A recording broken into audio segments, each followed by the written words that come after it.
Good Tuesday, everyone, and welcome to this edition of Conversations Daily News. I'm your host, Cyrus Webb. Glad you all could join us once again. We, of course, have your news headlines coming up on this Tuesday. We have the Truth of the Day with Mary Ellen Ciganovich, and today in the Entertainment Spotlight, you're being part of my conversation with Joshua Peck of the organization GetAmericaCovered.org. Enjoy today's broadcast. For Conversations Daily News, I'm Cyrus Webb with your Tuesday headlines. In national news, 1,263 new COVID-19 cases in Mississippi, but no additional deaths reported. The Mississippi State Department of Health reported 1,263 new COVID-19 cases in Mississippi, but no new deaths on Monday. There have now been 166,194 cases and 3,961 coronavirus-related deaths since the pandemic spread to Mississippi, according to the Mississippi State Department of Health. Of Mississippi's 82 counties, 54 are under a mask mandate and other COVID-19 restrictions. On Monday, the governor of Mississippi tweeted, "COVID-19 continues to rage throughout the country, and here in Mississippi, please be extra cautious and mindful during this time. Avoid crowds, be smart, protect your loved ones." State Health Officer Dr. Thomas Dobbs said Mississippi State Department of Health hopes to have 25,000 doses of COVID-19 vaccines for frontline healthcare workers by next week. More than 14.7 million Americans have been infected and at least 282,000 have died, according to Johns Hopkins University on Monday. In more national news, millions of hungry Americans turn to food banks for first time. Hunger is a harsh reality in the richest country in the world. Even during times of prosperity, schools hand out millions of hot meals a day to children, and desperate elderly Americans are sometimes forced to choose between medicine and food. Now in the pandemic of 2020, with illness, job loss, and business closures, millions more Americans are worried about empty refrigerators and barren cupboards. Food banks are doling out meals at a rapid pace, and as an Associated Press data analysis found, a sharp rise in the amount of food distributed compared with last year. Meanwhile, some folks are skipping meals so their children can eat, and others are depending on cheap food that lacks nutrition. Those fighting hunger say they've never seen anything like this in America, even during the Great Recession of 2007 to 2009. The first place many Americans are finding relief is a neighborhood food pantry, most connected to vast networks of nonprofits. Tons of food move each day from grocery store discards and government handouts to warehouse distribution centers and then to neighborhood charity. In more national news, lawmakers who met with Giuliani scramble after COVID news.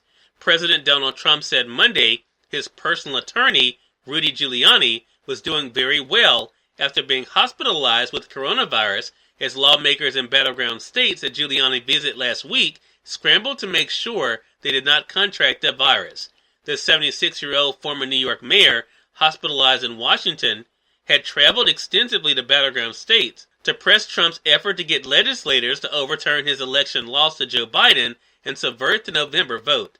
On numerous occasions, Giuliani met with officials for hours at a time without wearing a mask, including hearings last week with state lawmakers in Arizona, Georgia, and Michigan. Fallout from Giuliani's diagnosis continued Monday as the Michigan House announced it had canceled its voting session scheduled for Tuesday.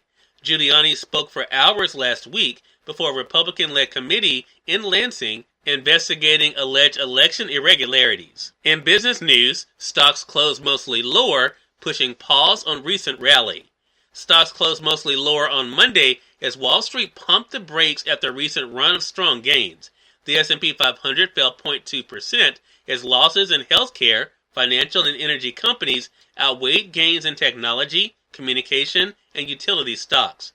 The pickup in technology companies, whose profits have proved more resistant to the pandemic's effect on the economy, helped nudge the Nasdaq Composite to its third consecutive all-time high. The downbeat start to the week comes as investors balance optimism that one or more coronavirus vaccines will soon be cleared for distribution in the U.S., setting the stage for an economic turnaround against worries about more economic pain as states impose new restrictions on businesses in a bid to stem a surge in new virus cases and hospitalizations. And finally, in entertainment news, beloved Baps co-star Natalie Desselle Reid dead at 53. Natalie Desselle Reid, most known for co-starring in the beloved Robert Townsend-helmed comedy Baps, which stood for a Black American Princess has died at the age of 53. An official cause of death has not yet been disclosed. Just absolutely decimated by this news. Actress Natalie Desselle, a bright shining star, passed away this morning. Actress Holly Robinson Peete tweeted on Monday. Just a few days ago, Halle Berry posted a throwback video on Instagram featuring herself and Desselle Reid as her popular Babs characters. Shocked and devastated by the news, fans took to Twitter to reminisce on the joy Desselle Reid brought, as well as to honor her life and work. Cyrus Webb, Conversations Daily News. It's now time for the Truth of the Day with Mary Ellen Ciganovich. Enjoy. This is Mary Ellen with your Truth of the Day. Always continue to shine your light of goodness. When you find yourself in the presence of a person in a grumpy mood, it may seem like a dark cloud is approaching. This might block your light of positivity. You can remind yourself that clouds pass. This person's grumpy behavior does not have the power to affect your mood unless you allow it to. With the power of change firmly in your hands, you can choose to respond to a grumpy person with confidence and understanding. Continue to shine your light of positivity to assist others to find their way back to their own light. Offer them a silent prayer of peace, a sympathetic smile, or a word of welcome. All people need understanding without any judgments or expectations. Help a person to see the good in any situation they might see as troublesome. Today, find someone and make their day better. And also, enjoy your day. Joshua Peck of GetAmericaCovered.org is featured in today's Entertainment Spotlight, right here on Conversations Daily News. For Conversations Daily News, I'm Cyrus Webb with the Entertainment Spotlight.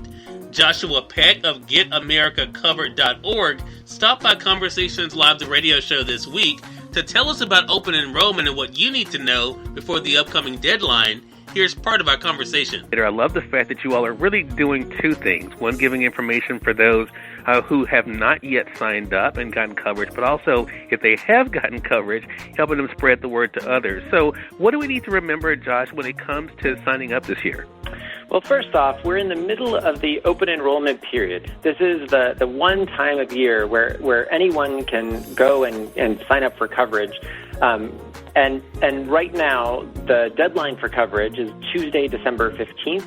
That's their last chance to sign up for 2021 health coverage. So if you miss that deadline, you'll need to wait almost a full year to enroll. And I think that one of the big things that we hear a lot here, especially here in the South, Joshua, people always talk about the cost. So, I mean, when it comes to the cost, does it really kind of depend on what kind of plan, or how should our audience be looking at the cost avenue?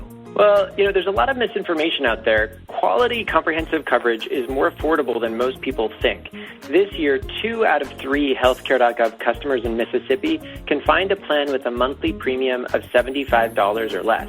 And last year, over 65,000 uninsured Mississippi residents were eligible for plans with a $0 monthly premium. I think one of the big things, too, Joshua, that I hear as we've been talking about this since November is, of course, trying to make plans, especially with everything going on with the pandemic. So is there anything that our audience needs to know when it comes to looking at plans with the pandemic in mind? Well, we always say that people should get coverage because accidents happen and people get sick. This year, that's more true than ever, with hundreds of thousands of people testing positive for the coronavirus each day. Coverage gives you peace of mind and protects you and your family from the unexpected. And every plan sold at healthcare.gov is required to offer coronavirus testing for free and to cover the vaccine when it becomes available. Cyrus Webb, Conversations Daily News. We thank you all for tuning in to this edition of Conversations Daily News. We'll be back with you guys on tomorrow with more news, Truth of the Day with Mary Ellen Ciganovich, and of course your Entertainment Spotlight. Until then, I'm your host, Cyrus Webb, saying as always, enjoy your day, enjoy your life, enjoy your world. Thank you all for choosing Conversations Daily News today. Let's make it a great one.